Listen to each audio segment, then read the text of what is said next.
Galactus, she who was in over her head. I'm your host, Natasha K, and you're listening to Micromusings. In this podcast, we delve into the world of writing, exploring original works and uncovering the inspirations and stories behind the pieces. Our goal is to create a space where writing can inspire, comfort, and connect us all. Thank you for joining me on this journey. Now let's dive in. Hey y'all, so we're going to do something special this month since I am doing book promo. You're going to get 3 back-to-back episodes of me reading things from this book and from this group that we put together. The book is officially called Bloodlines. We started off with the theme of inheritance, and so it was about not who we were told to be, but about who we became when we chose to feel, speak, and survive anyway. It's about the power of the voice, the messiness of memory, and the sacred act of becoming more whole than what we were handed.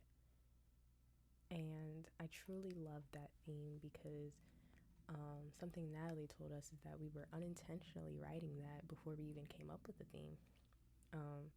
In that first meeting, a lot of the prompts were centered around the general idea of family, but the way each poet came together to write their own experience gave more or less that idea of we weren't supposed to be like this, but this is what we did with what we could.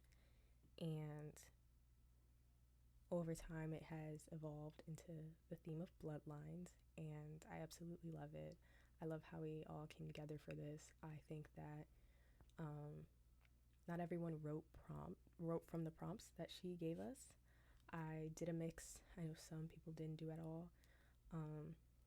And I just love how all of our styles are so different. And they tell similar stories in different ways. And I think that's really beautiful. It reminds me of the humanness of everything. But onto the poem that I'm reading today. I wrote this when I was like 15 or 16 because I remember still being in high school and sharing it with one of my close friends at the time.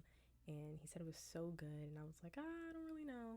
And I put it on my story and I archived it like immediately because I didn't love it. And I remember submitting it somewhere and they didn't like it. And I was like, okay, maybe this poetry thing isn't for me. But I knew I wanted to do something with it eventually because I'm a Marvel girl. I like the character Galactus. And I just held on to it for a while. And I normally don't do that. I normally just delete poems. And as I was going through and trying to figure out what else I wanted to submit for this book, Galactus came to mind. So I reworked it a little and submitted it, and she really liked it. I wasn't in the call when everybody was reading the different poems that were selected, but the feedback, everybody really liked it. It's one of my more straight to the point, raw, you feel the energy poems.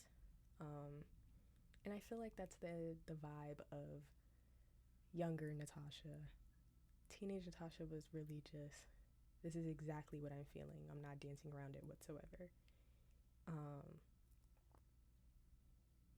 Yeah, so without further ado, here's Galactus. She who was in over her head and devoured worlds with her overthinking, consumed by hunger for answers that will never come, she sucked the life out of everything around her. She who became a black hole, full of everything, yet so empty.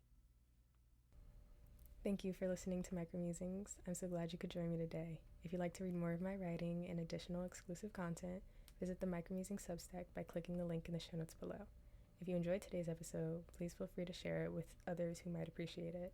And if something specific stood out to you, let me know on @Micromusingspod on Instagram. I'd love to talk with you about it.